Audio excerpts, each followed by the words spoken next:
नमस्ते।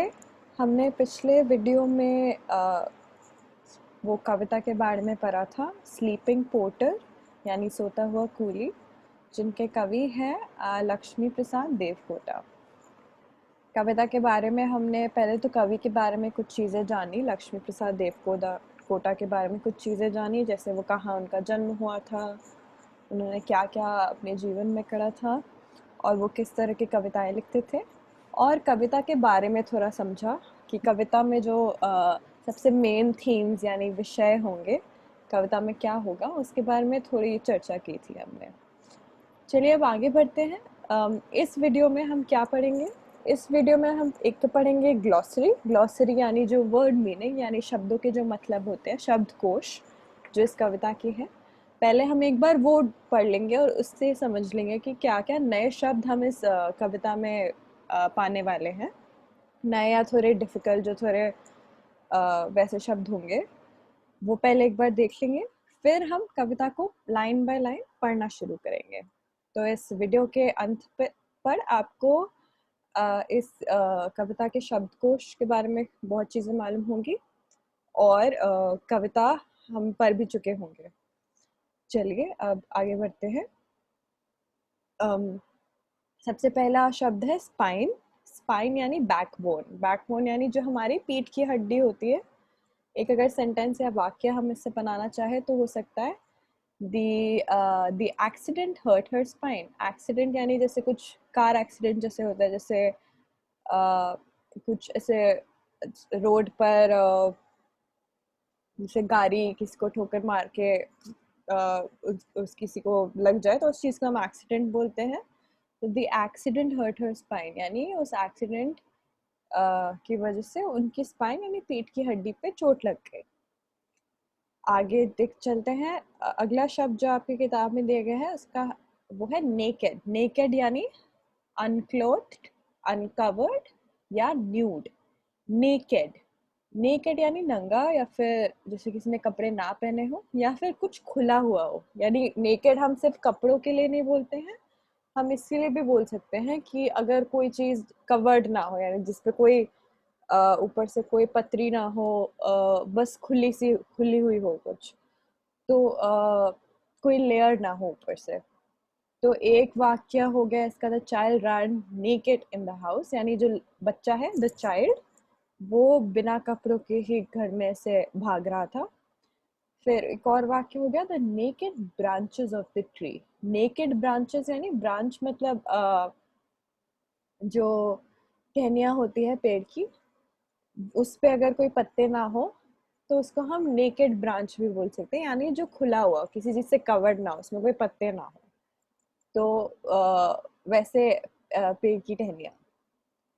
फिर तीसरा शब्द है स्केलेटन।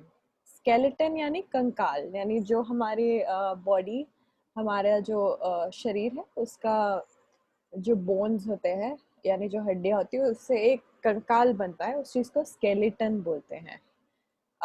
इसका एक वाक्य हो गया, let's study about the skeleton today. यानी जैसे आपकी बायोलॉजी या फिर साइंस की क्लास में आपको ऐसा कभी आप पढ़ोगे इस बारे में तो ये वाक्य बोलते हैं, बोल सकते हैं कि चलिए आज कंकाल के बारे में पढ़ते हैं।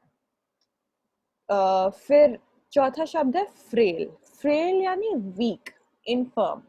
फ्रेल यानी वीक, इनफर्म यानी कमजोर।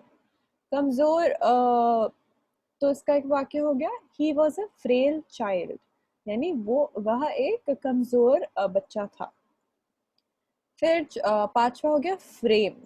फ्रेम यानी स्ट्रक्चर और शेप, यानी कोई चौखट या ढांचा, कोई ऐसे जैसे फोटो फ्रेम भी एक चीज होती है, तो वो भी एक ढांचा जैसा होता है जिसके अंदर आपने तस्वीर या फोटो लगाए रखती है। तो किसी भी चीज का कोई कोई फ्रेम होता है यानी एक स्ट्रक्चर होता है जो उस चीज को सपोर्ट करता है, तो एक ढांचा होता है एक तरह से। तो इसका वाक्य हो गया, the frame of the picture was broken यानी वो तस्वीर का फ्रेम जो है ढांचा जो है वो यानी फोटो फ्रेम जो है वो टूटा हुआ था। चलिए आगे बढ़ के देखते हैं और क्या नए शब्द हैं। फिर एक शब्द आ गया जो है अपहिल। अपहिल यानी असेंडिंग या डिफिकल्ट। अपहिल का मतलब कुछ भी हो सकता है। अपहिल, एक तो हिल जो शब्द होता है अपहिल में, HILL, यानी वो माउंटेन यानी पहाड़। तो अपहिल, अप मतलब ऊपर, तो अपहिल का एक तो मतलब ये हो गया कि ऊपर की तरफ जाना। जैसे पहाड़ पे आप अगर चढ़ रहे हो तो आप ऊपर की तरफ चल रहे होते हैं, तो उसको बोलते हैं अपहिल। तो इसको हम एक तो ये मतलब हो गया ऊपर की ओर यानी असेंडिंग, जो बढ़ता जा रहा हो, जो ऊपर की ओर जाता जा रहा हो, या फिर डिफिकल्ट यानी जो इतना आसान ना हो, यानी जो मुश्किल हो। मतलब किसी भी कार्य या किसी चीज को हम अपहिल ऐसे भी बोल सकते हैं अगर वो चीज मुश्किल हो। तो क्योंकि ऊपर जो पहाड़ के ऊपर चढ़ना ज़्यादातर एक बहुत ही कठिन काम होता है, तो इसलिए उसको एक तरह से हम ये भी मान सकते हैं कि कोई अगर किसी चीज़ को अपहिल जर्नी या फिर अपहिल रास्ता बोल रहा है, जर्नी यानी रास्ता, तो ये भी बोल सकते हैं कि वो कठिन रास्ता था। तो ऐसा ही वाक्य बनाया है, it was an uphill journey, यानी वो एक रास्ता था जो ऊपर की ओर जाता था, पहाड़ पे चढ़ता हुआ एक कठिन रास्ता था। फिर है स्वेट। स्वेट यानी परस्पिरेशन। परस्पिरेशन, तो स्वेट यानी पसीना, जो हमें पसीना आता है, जो हमें गर्मी लगती है। तो ये शब्द, इसका वाक्य हो गया, your sweat is staining your clothes, यानी आपका पसीना आपके कपड़ों पे दाग डाल रहा है। तो यहाँ जो स्टेनिंग शब्द हमने यूज करा है, ये नीचे ये भी हमें हमारे शब्दकोश में आता है। स्टेन, स्टेन यानी मार्क, यानी कोई दाग लग जाना। तो इसका वाक्य ये हो गया कि आपके कपड़ों पे एक स्टेन है, एक दाग है, there is a stain on your clothes. फिर चौथा शब्द यहाँ पे इस स्लाइड पर है फ्लीज। फ्लीज यानी क्या होता है? मक्खी, छोटी छोटी मक्खियाँ जो ज्यादातर सड़े हुए खाने या फिर कचरे के आसपास घूम रही होती है। तो इसका वाक्य क्या हो गया? The fleas were surrounding the रॉटन fruits, यानी जो छोटी छोटी मक्खियाँ थी, सराउंडिंग यानी किसी के इर्द गिर्द या किसी के आसपास होना, वो रॉटन फ्रूट्स यानी सड़े हुए फलों के आसपास घूम रही थी। चलिए आगे बढ़ते हैं। फिर फिर शब्द आगे एक है लाइस। लाइस यानी एक छोटा सा, जैसे हमने फ्लीस के बारे में पढ़ा, एक छोटी सी मक्खी, तो लाइस भी यानी जू। जू जो होते हैं छोटे से इंसेक्ट, जो छोटे से हमें हमारे जो बालों में होते हैं कई बार, वैसे जू। तो लाइस का एक कीड़ा, एक तरह का कीड़ा ही हुआ लाइस भी। फिर उसका वाक्य होगा, small children often get infected with lice in their hair, यानी छोटे बच्चों को ज्यादातर अपने बालों में जू लग जाते हैं, उनके बालों में। ऑफन गेट इन्फेक्टेड यानी किसी चीज को किसी चीज से उनको बीमारी होना। तो फिर often get infected with lice in their hair, यानी जू लग जाते हैं छोटे बच्चों के बालों में ज्यादातर। फिर अगला शब्द क्या हुआ? स्टाउट। स्टाउट यानी स्ट्रॉन्ग, ब्रेव, यानी तगड़ा। तगड़ा होना स्टाउट बोलते हैं। तो इसका वाक्य हो गया, he was a stout man, यानी वह एक स्टाउट इंसान या मर्द था, पुरुष है, पुरुष था वो, वह एक तगड़ा पुरुष था। फिर है शब्द ट्विटरिंग। ट्विटरिंग यानी uttering uninterrupted sound. Uttering interrupted sound, यानी अटरिंग मतलब बोलना, अटर करना मतलब बोलना, अटर स्पीक, बोलना। इंटरप्टेड मतलब रुक रुक के, कोई चीज अगर आप टोके जा रहे हो किसी को या रोके जा रहे हो, या फिर कोई आवाज से आ रही है जो रुक रुक के आ रही है, तो उसको इंटरप्टेड साउंड बोलेंगे। इंटरप्ट करना मतलब होता है किसी चीज को रोकना। जैसे अगर मैं भी बात करी तो आप में से कोई भी अगर बीच में आके मुझे रोक के टोक के बोले मेरे बीच में, मैं बोल रही हूँ आप बीच में कुछ बोलने लग गए, इसका मतलब है आप मुझे इंटरप्ट कर रहे हैं।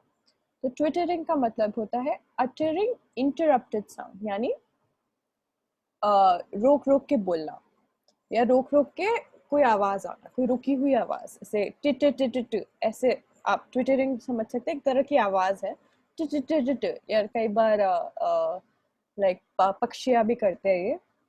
तो इसका एक मतलब हो गया चहचहाना एक तरह से, इससे बस एक आवाज होती है ट्विटरिंग। तो इसका वाक्य हो गया, children were twittering about in the garden, यानी बच्चे जो है वो चहचहा रहे थे बागीचे में। चलिए आगे बढ़ते हैं। ये है कॉन्करर। कॉन्करर यानी one who conquers, a victor. Conqueror का मतलब क्या होता है? एक विजयी जो जीतता है, उसको कॉन्करर बोलते हैं, कॉन्करर। तो the one who wins the war is the conqueror. इसका वाक्य हुआ जो जो वॉर यानी जो युद्ध को जीतता है वो कॉन्करर, वो विजयी होता है। क्लैड यानी क्लोथ यानी कपड़े पहने हुए, यानी क्लैड मतलब आ, कपड़े पहने हुए, किसने कुछ पहना हुआ तो उसको बोलते हैं क्लैड, क्लैड विथ क्लोथ्स। सो इसका वाक्य हो गया दे वर क्लैड इन वुलन क्लोथ्स, यानी वह वुलन या ऊन के कपड़े पहने हुए थे।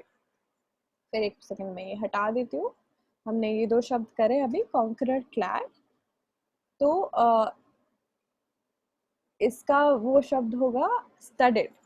स्टडेड यानी जड़ा हुआ, यानी कई बार जैसे पर्स पे या कपड़ों पे कुंदन लगे होते हैं तो उसको हम स्टडेड बोल सकते हैं, जैसे वो स्टड हुए यानी जड़े हुए हैं। तो इसका वाक्य हो गया the purse was studded with gemstones, यानी जो पर्स था, जेमस्टोन्स यानी कुंदन मान लीजिए, तो वो उससे जड़े हुए थे, पर्स पे कुंदन जड़े हुए थे। फिर शब्द हुआ लिड। लिड यानी cover for the top of something, यानी ऊपर का ढक्कन किसी भी चीज का। इसका वाक्य हो गया there should be a link lid on the milk container to prevent it from getting spoiled, यानी दूध की डिब्बी पर एक ढक्कन होने चाहिए ताकि वो खराब ना हो। इस वाक्य का मतलब ये है। फिर है शब्द स्लम्बर। स्लम्बर यानी झपकी, यानी छोटी सी एक नींद। तो फिर स्लम्बर लिखा है अ शॉर्ट स्लीप, यानी छोटी सी नींद, झपकी। तो ये इसमें हो गया वाक्य that she fell into a deep slumber as soon as she laid down, मतलब कि वो जैसे वो लेटी, वो उन्होंने एक झपकी ले ली, वो सो गई। चलिए अब आगे बढ़ते हैं। फिर है कुछ और शब्द। ये शब्द है, एक है गैस्पिंग। गैस्पिंग यानी सॉरी शब्द है पैंटिंग। पैंटिंग यानी गैस्पिंग, यानी दम फूलना। अगर कोई आप भाग भाग के जा रहे थे, आप ऐसे करके आप सांस लेते हैं, आपका दम फूल रहा होता है, उस चीज को बोलते हैं पैंट करना, यानी पैंटिंग। तो इसका वाक्य हो गया the dog was painting after it's uphill run. Uphill हमने पहले सीखा था, अपहिल यानी ऊपर की तरफ जाता हुआ। तो इसमें हो गया कि पैंटिंग यानी जो कुत्ता जो था वो भागते भागते उनका दम फूलने लगा, जैसे वो अपने ऊपर जा, मतलब अपहिल रन, ऊपर भागते भागते जैसे ही रुका उसका दम फूलने लगा। तो ये हो गया पैंटिंग। फिर है वो यानी ग्रीफ, सॉरो यानी उदासी। उदासी या दुख को बोलते हैं वो। तो फिर इसका वाक्य हो गया he listen to my tale of woe, यानी उन्होंने मेरी दुख भरी कहानी सुनी। टेल मतलब होता है कहानियां। फिर है नेटल। नेटल यानी स्टिंगिंग प्लांट, मतलब एक तरह का पेड़, एक तरह का पौधा होता है, तो इसका मतलब है बिच्छू का पेड़। तो इसका वाक्य हो गया कि that forest is full of nettles, यानी उस उस जंगल में बहुत सारे नेटल्स है, बहुत सारे बिच्छू के पेड़ है। वह जंगल बिच्छू के पेड़ों से भरा हुआ है। फिर है वाइन्स। वाइन्स यानी बेल, यानी the creeper which bears grapes, आपकी किताब में लिखा है। वाइन्स यानी बेलों पर, क्रीपर यानी जो ऐसे चढ़ चढ़ के ऐसे आप अगर एक स्टिक लगा दो, एक झड़ी लगा दो, तो कुछ ऐसे पौधे नहीं होते बेल जैसे चढ़ चढ़ के गोल गोल घूम घूम के वो उगते हैं उस पूरे स्टिक पर, यानी उस झड़ी पे ऐसे ऐसे चिपक चिपक के उगते हैं, तो उस चीज को वाइन बोलते हैं। तो ऐसे वाइन्स पर यानी ऐसे बेल्स पर काफी फल, काफी काफी पौधे उगते हैं। एक होते हैं ग्रेप यानी अंगूर, जैसे आपकी किताब में दिया है। एक होते हैं मेलन यानी तरबूज, तरबूज भी वैसे ही उगते हैं। तो इसका वाक्य ये भी हो सकता है कि मेलन्स ग्रो ऑन वाइन्स, यानी तरबूज बेलों पर उगते हैं। चलिए, तो अभी तक हमने इस वीडियो में हमने ये पढ़ा कि क्या-क्या शब्द होते हैं। नए-नए शब्द जो हमें इस कविता में पढ़ते, कविता यानी स्लीपिंग पोर्टर, सोते हुए कूली वाले कविता में पढ़ते हुए हमें मिलेंगे। तो अब इसके अगले वीडियो में हम उस कविता को पढ़ना शुरू करेंगे। पढ़ते-पढ़ते हम ऐसे इन शब्दों को ही वापस हमें उस कविता में मिलेगी और हम याद करेंगे कि हमने क्या-क्या उसके मतलब समझे थे। तो चलिए अब अगले वीडियो में आपसे मिलते हैं। धन्यवाद।